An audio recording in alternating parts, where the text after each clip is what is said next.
Assalamualaikum warahmatullahi wabarakatuh. Tetap kembali dengan channel kita, yaitu Misteri Kejawen. Nah, ini kita masih berada di lokasi lereng Gunung Klothok. Itu tepatnya itu di tempat garapane Mbah Man Ponco.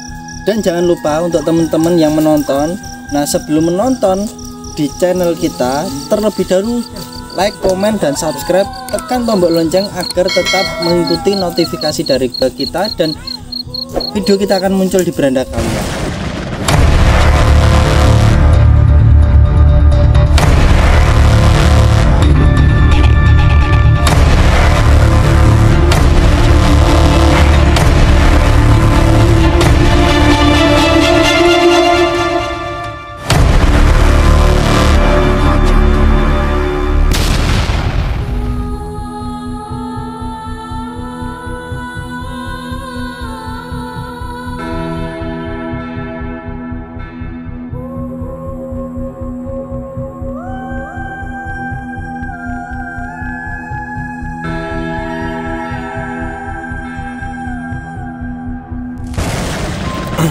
Assalamualaikum warahmatullahi wabarakatuh, Mbah Ponco.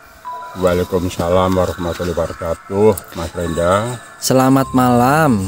Selamat malam. Pada kesempatan malam hari ini, Mbah Ponco, kita berada di lereng Gunung Klothok ya. Ini. Betul.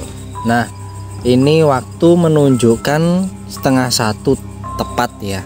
Yeah. Khususnya. Nah, dan di sini Mbah Ponco, mohon maaf, kemarin kita kan membahas mengenai part 2 dari Misteri Gunung Klothok ya. Betul. Nah, dan ini kita akan melanjutkan dari sesi part 3 yang dimana saya penasaran nih. Nah, itu untuk kan banyak sekali misteri di Gunung Klothok ini. Nah, bisa dijelaskan untuk part 3 nanti ini akan membahas mengenai apa saja, Mbah Ponco? Baik, Mas Ren. Ini nanti kita akan melanjutkan tema yang kemarin, yaitu masalah Gua Selobale 1. Yang kedua nanti kita akan menuju ke Sumur Bandung. Jadi kita akan membahas Gua Selobale. Ya, melanjutkan yang kemarin. Melanjutkan kemarin. Lalu ke Sumur Bandung. Oh, langsung ke Sumur Bandung. Ya. Nah, itu banyak misteri pastinya ya, Mbah ya di situ. Nah, untuk sesuai dengan pengalaman Mbah Ponco sendiri, mungkin bisa dijelaskan misterinya apa? Monggo, Mbah. Baik. Terima kasih, Mas Ren, waktu yang diberikan pada kami. Kita akan melanjutkan tema yang kemarin, yaitu masalah Gua Selobale. Gua Selobale kemarin sudah kita jelaskan bahwa itu tempat balai pertemuan yang jelas awal pertamanya itu adalah tempat pertapaan Dewi Pili Suci. Maka dari itu dikatakan bahwa itu adalah balai pertemuan atau balai pertapaan Dewi Pili Suci. Yang selanjutnya, sebetulnya kalau kita bisa nembus Gua Selobale, itu memang berbentukan kampung sebelumnya. Akan tetapi yang persis di Gua Selobale itu adalah terbentuk seperti padepokan, tadi balai pertemuan, maka dikatakan balai pertemuan. Karena apa? Di situ kalau kita amati, memang di kampung-kampung itu sangat ramai. Lah, kampung itu ada hubungannya dengan Sumur Bandung. Sumur Bandung itu letaknya dari Gua Selobale itu arahnya ke selatan. Ke selatan, di situ ada namanya Lemparan, jadi tempat peristirahatan para petani sejak zaman dulu. Yang kedua, Sumur Bandung itu letaknya mungkin di sini warga Kediri tidak asing lagi, ada penemuan sebuah candi. Itu agak naik menuju ke sebelah timur. Kenapa itu dinamakan Sumur Bandung? Arti dari Sumur Bandung, sumur itu sebetulnya adalah diambil dari kata apat kehidupan maksudnya ya. Iya, iya. Dulu bisa itu kita buktikan Sumur Bandung itu waktu pada saya masih bercocok tanam di situ. Tadi ada satu syarat yaitu kita harus membawa abu dan garam. Memang itu berbentuk sumur, Mas. Oh gitu. Fungsinya apa, Mbah, untuk abu dan garam itu? Jadi tempat kejayaan wilayah bahasa-bahasa halus, makhluk halus yang ada di situ. Makanya disebut sumur. Sumur itu tempat kehidupan. Bandung itu terbentuk pasar, Mas. Jadi memang itu ada pasar ya, notabelnya pasar bahasa halus tapi yang sangat ramai sekali. Jadi waktu saya bercocok tanam di situ itu memang sangat ramai. Tadi tempatnya kita ulangi di sebelah timur penemuan candi yang ada di lereng Gunung Klotok. Dan sampai sekarang candi itu masih dipugar oleh pemerintah. Ya. Jadi apabila para pemirsa ingin tahu nanti itu arahnya ke timur. Jadi hampir pertengahan bentuknya puntuk itu ya. Puntuk tadi hampir pertengahan. Nah di situ kenapa dikatakan bahwa ada pasar dan ada kehidupan di situ, memang itu ada hubungannya termasuk lereng-lereng lain seperti termasuk Gua Solo Bale, itu semua kumpulnya pasarnya memang di situ. Termasuk jadi semua berkumpul di situ apabila pergi ke pasar. Nah di situ juga ada pasar-pasar hewan, Mas. Jadi seperti kita ada pasar perdagangan pasar, ada pasar hewan. Jadi di situ ramai sekali. Jadi apabila kita ingin mengetahui di situ, jadi kita malam hari. Tadi kita tahu dulu waktu kita menunggu tanaman kita yang jangan sampai di makam celeng. Dulu pelawangin memang celeng. Karena apa? Celeng itu sebetulnya juga ada kelemahan, Mas. Itu pasti ada yang mengawal. Mengawal itu bukan manusia, akan tetapi yang mengawal itu juga bahasa halus. Jadi makhluk halus maksudnya ya. Iya, makhluk halus ya, Mbak. Betul.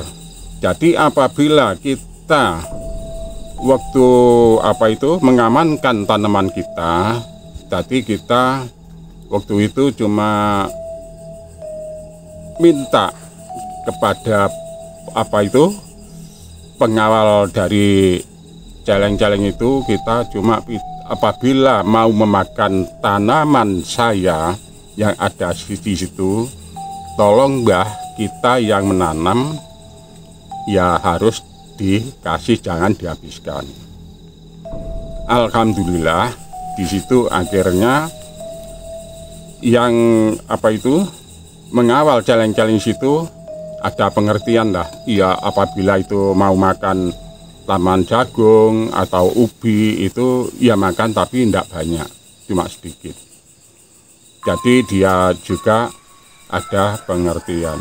Nah bagaimana fungsi dari pasar yang ada di situ? Jadi yang datang itu banyak, memang itu lokasinya kan berbeda-beda. Ada yang dari Sumber Jambangan, ada yang dari Sumberlo, ada yang dari Sumber Soko, lain dan sebagainya. Itu kalau malam semua berkumpul di situ seperti layaknya manusia bangsa kita berjualan di pasar. Itu kalau malam sangat ramai, Mas. Jadi memang saya waktu bercocok tanam di situ sering sekali menyipati seperti itu. Kadang-kadang saya sendiri juga penasaran, kalau begitu semua bahasa halus itu kehidupannya layaknya tidak berbeda jauh dengan kita. Maka dari itu kita sampaikan bahwa di situ ada pasar. Jadi yang dijual itu sebetulnya bukan apa itu, tapi dia ya celeng itu, tapi kita mengatakan kerbau, bukan celeng, bukan babi hutan, bukan. Jadi jual kerbau gitu, Mas. Oh, seperti itu. Ya. Nah di situ ada juga yang menguasai celeng-celeng namanya Nyai Serenggi. Nyai Serenggi itu hubungannya juga banyak. Jadi Nyai Serenggi itu memang domisilinya di situ, tadi di Sumur Bandung ya. Di Sumur Bandung itu kadang-kadang ya pergi ke tempatnya apa ya, sumber tempur. Sumber tempur ada dua, Mas. Sumber tempur itu yang cuma jaraknya tidak jauh, tapi ada dua. Itu memang ditugaskan untuk mengamankan barang yang di sana. Nanti apabila kita sudah di sumber tempur, apa yang dijaga di sana di sumber tempur nanti kita jelaskan apabila kita sudah membahas sumber tempur. Itu, Mas. Mbah Serenggi itu memang kalau kita amati itu berbentuk babi hutan, tapi yang usianya sudah ratusan tahun bahkan ribuan tahun. Jadi apabila Mbah Serenggi itu sering menampakkan diri dulu bahwa waktu apabila menampakkan diri ke masyarakat itu bentuknya ya seperti babi hutan, tapi dia bisa menoleh kanan dan kiri, beda dengan babi hutan yang lain. Kalau babi hutan yang lain kan tidak bisa. Jadi jalannya lurus, kalau mau belok ya sama badannya. Tapi kalau Nyai Serenggi tidak. Jadi apabila dia mau belok seperti kita, jadi bisa menengok kanan dan kiri, itu Nyai Serenggi. Jadi Nyai Serenggi itu adalah Ratu Celeng. Betul, itu Ratu Celeng yang menguasai di Gunung Klothok. Jadi ada hubungannya itu beberapa lokasi yang dikuasai dia, memang dia ditugaskan di sana. Jadi beberapa, tapi fungsi pokok dari situ memang di situ. Yang selanjutnya juga ada sebentuk anjing besar, tapi memang lokasinya bukan tapi yang jelas itu biasanya munculnya bukan dari situ. Nanti kita jelaskan apabila kita ke Sumber Joko. Tapi yang jelas semua perkumpulan di waktu malam hari pasar buka pasti kumpulnya di Sumber Bandung. Untuk Ratu Celeng itu biasanya mempunyai pusaka, yaitu rantai babi yang bisa katanya untuk kekebalan. Apakah Nyai Serenggi itu juga punya mustika tersebut? Itu sangat betul sekali, Mas. Jadi gini, kita jelaskan. Jadi waktu dulu tahun berapa ya, mungkin masih kepala 7, itu dia menampakkan diri. Ada salah satu anggota dari Brimob kalau tidak salah ya, itu siang hari, Mas. Itu memang ditembak berapa peluru itu tidak bisa nembus. Makanya kalau di kampung kami, khususnya di Gunung Klothok, Nyai Serenggi itu dikatakan celeng budak. Oh gitu, istilahnya ya Mbak ya. Panggilannya. Memang kalau dipanggil nggak dengar dia. Maka dari itu dikatakan celeng budak. Itu sebetulnya Nyai Serenggi itu. Tapi apakah Nyai Serenggi itu juga berbahaya untuk masyarakat sekitar? Sebetulnya tidak. Tidak ya Mbak? Tidak. Jadi begini, kalau tidak salah tahun pokoknya sebelum corona, yang ingatnya tahun 2016. Iya. Berhubung itu sudah ramai ada listrik, itu ada tetangga saya yang buka warung di situ. Tadi warung Jalan Tembus sudah ada, Mas, itu. Iya. Itu pukul 1 malam kalau tidak salah ya, 1 malam. Jadi tetangga saya itu belum tidur, itu masih menunggu warung 2 orang. Namanya Pak Jianto sama Pak Karno. Nyai Serenggi itu duduk di atas jembatan, tapi tidak berbentuk babi hutan, tidak, tapi berbentuk orang cewek. Jadi menjelma gitu ya? Menjelma jadi manusia. akan tetapi mukanya itu tertutup, rambut terurai. Jadi rambutnya itu terurai ke depan gitu. Betul. Ya, Mbak? Sangat menyeramkan. Betul sekali. Lah berhubung kedua orang Pak Karno sama Pak Janto itu penasaran, malah semalam ini bakal jam segini kok ada cewek di situ, gitu loh Mas. Oh gitu. Akhirnya kan didekati. Ya. Didekati, setelah didekati dia jalan, tapi tidak mau menengok pada Pak Karno dan Pak Janto. Diikuti terus. Setelah diikuti, dia masuk ke hutan. Ke hutan itu diamati terus masuknya ke sumber tempur. Itu nanti ada cerita dari sumber tempur itu misterinya seperti apa itu nanti juga panjang, Mas.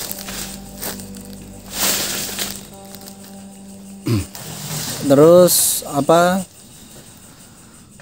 Jadi penguasa Celeng yang dimaksud Mbah Ponco ini, Mbah Man Ponco ini adalah Nyi Srenggi yang menguasai di lereng Gunung Klothok. Betul. Nah, beliau pernah muncul dengan sosok wanita yang rambutnya terurai di depan. Iya.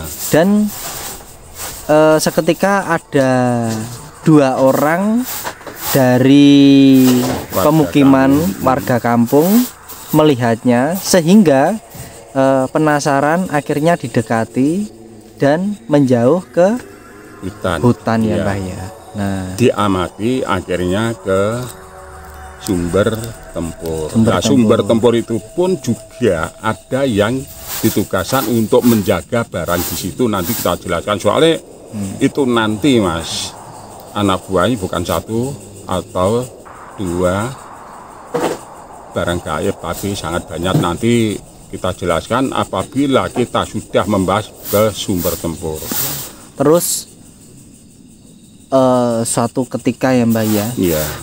Suatu ketika kalau ada orang yang ingin meminta barang dari Nyi Srenggi itu, apakah diberikan?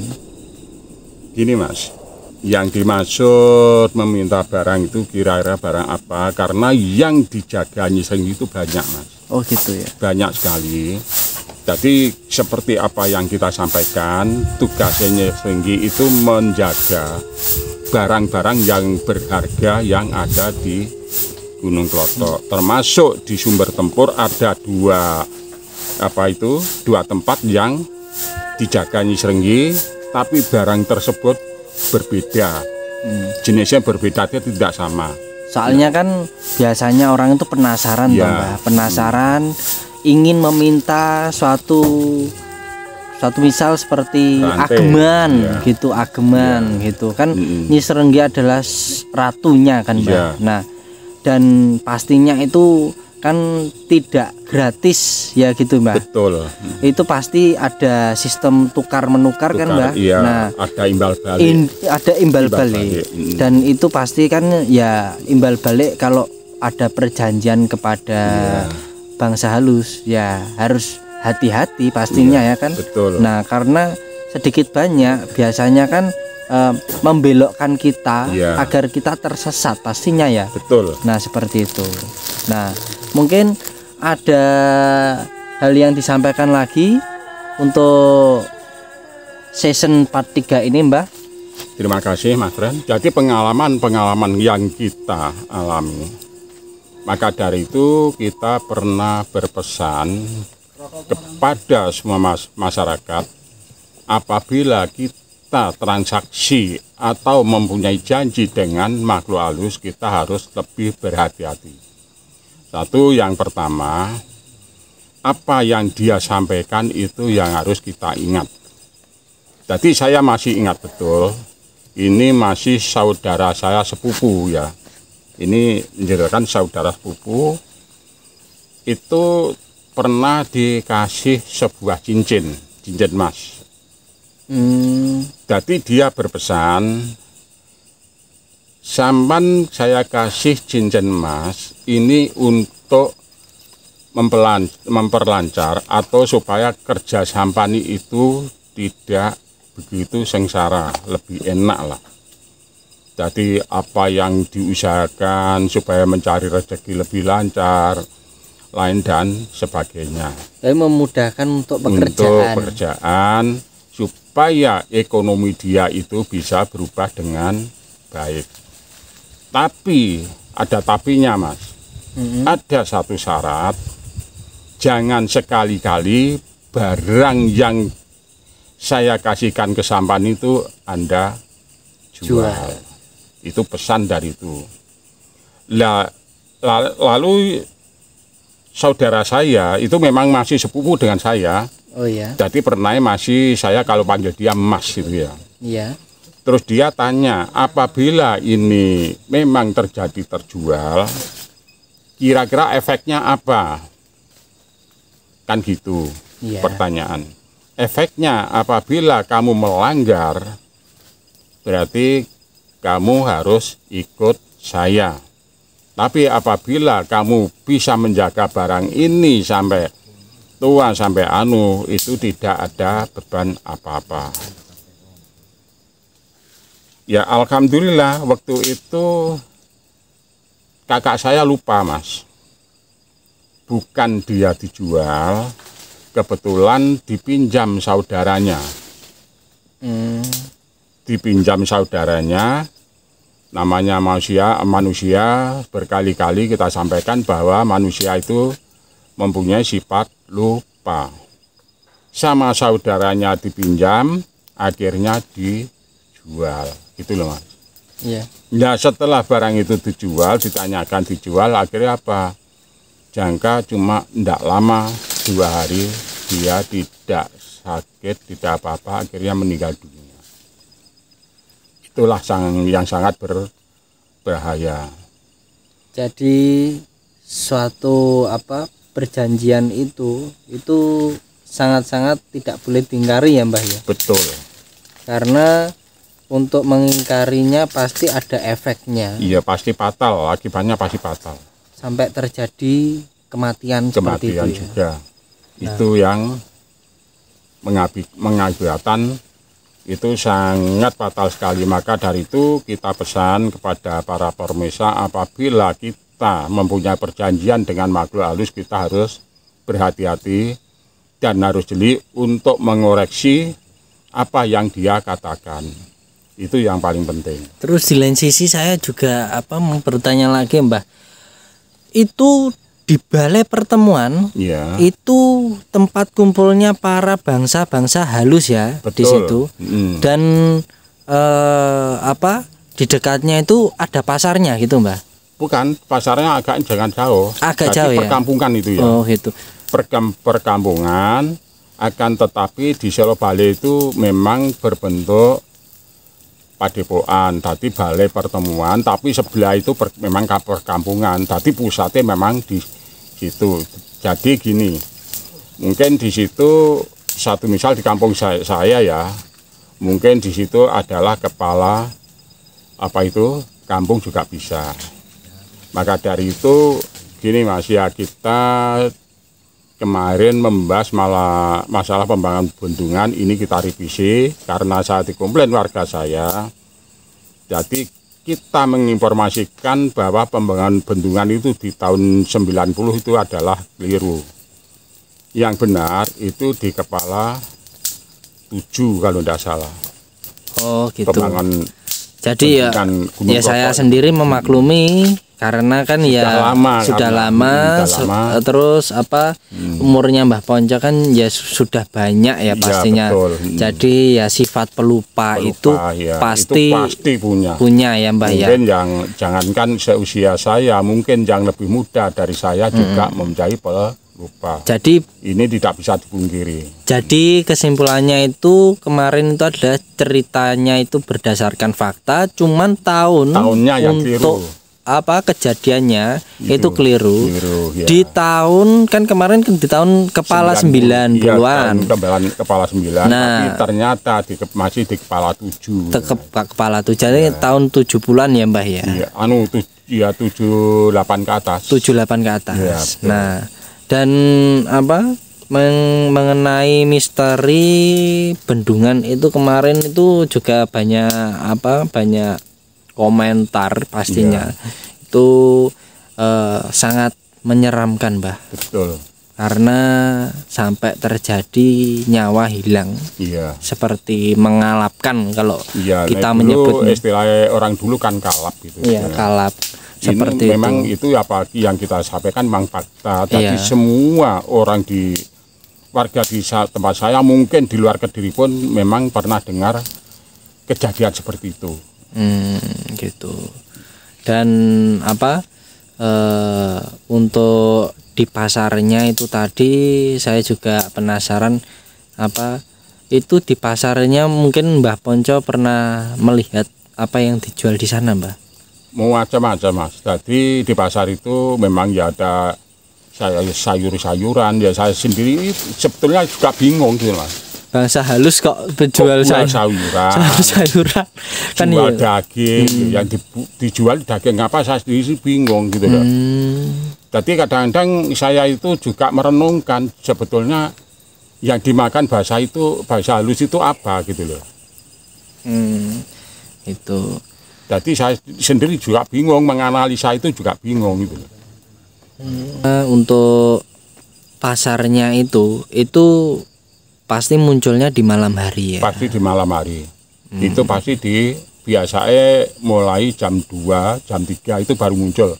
Kalau jam 11, jam 12, jam 1 belum. Jadi itu bisa ditentukan jam minimal jam 2. Jadi kalau kita ingin ibaratnya ingin mengetahui itu biasanya jam 2 itu baru muncul. Oke. Maka dari itu apabila Parmesa ingin membuktikan sendiri nama sumur Bantung itu jelas dulu memang di sumur itu bisa kelihatan airnya, tapi dengan satu syarat yaitu kita harus bawa awu sama garam. Itu disebarkan langsung dia kelihatan airnya. Oh gitu. Oh, mohon maaf Mbah, mau tanya itu tadi di sumur Bandung itu tadi ada babi hutannya ya? Ada babi hutan, makanya ini dinamakan ini Serenggi, itu kan berpindah-pindah, Mas. Jadi tidak menetap di sumur Bandung enggak, tapi memang dia lokasinya banyak, memang tugas dia itu banyak. Mbah Serenggi, Nyi Serenggi itu. Oh, Nyi Serenggi itu maksudnya yang mengembala atau yang punya, yang memimpin babi hutan, siluman babi ratunya hutan. Gitu. Jadi dia termasuk ratu babi. Memang dia ditugaskan untuk menjaga barang-barang berharga yang ada di Gunung Klothok. Tadi tempatnya berbeda. Memang waktu pasar ramai semua ya kumpulnya di situ, memang ya belanja seperti layaknya kita belanja ke pasar itu memang ramai. Oh iya. Makanya kalau kita mengamati bahwa bahasa makhluk halus berjualan seperti itu, kita sendiri juga tidak asing ya. Kita akan cerita sedikit seperti Garendorwo ya. Itu juga kalau kita amati, ya mau merokok, makan pisang ya mau, mangga ya mau, nasi ya mau. Ini fakta. Jadi waktu dulu jadi memang makhluk halus yang agak aneh ya genderuwo itu sangat aneh sekali. Satu misal Anda kenal sebuah genderuwo ya, biasanya kalau sudah akrab itu pasti minta jatah rokok. Rokok itu kamu kasih Surya atau tidak mau, minta serutu. Ini fakta. Apabila musim mangga, di sini musim kan mangga. Kalau dulu saya kan sering ya bawa mangga malam misalnya sambil menunggu tanaman yang ada situ. Itu ya minta. Jadi kita makan bersama-sama gitu loh, Mas. Oh iya Mbah, untuk waktu ini sudah cukup pembahasan mengenai part 3. Nanti bisa disampaikan untuk part 4 untuk season selanjutnya ya Mbah ya. Ya, Ini waktu sudah menunjukkan jam 1 tepatnya. Jadi nanti kita daripada kemalaman, soalnya ini kita berada di lereng teman-teman, lereng Gunung Klothok. Jadi kita kan juga perlu untuk waktu untuk istirahat, pulang gitu dan istirahat ya pastinya. Jadi teman-teman di sini nantikan dalam sesi part 4-nya di misteri Gunung Klothok, pastinya masih di misteri Gunung Klothok. Nah, jangan lupa teman-teman di sini like, comment, subscribe dan tekan tombol lonceng agar kalian tetap mengikuti jejak dari misteri Kejawen dan tetap bersama dengan narasumber kita yaitu Mbah Man Ponco. Terima kasih. Wassalamualaikum warahmatullahi wabarakatuh.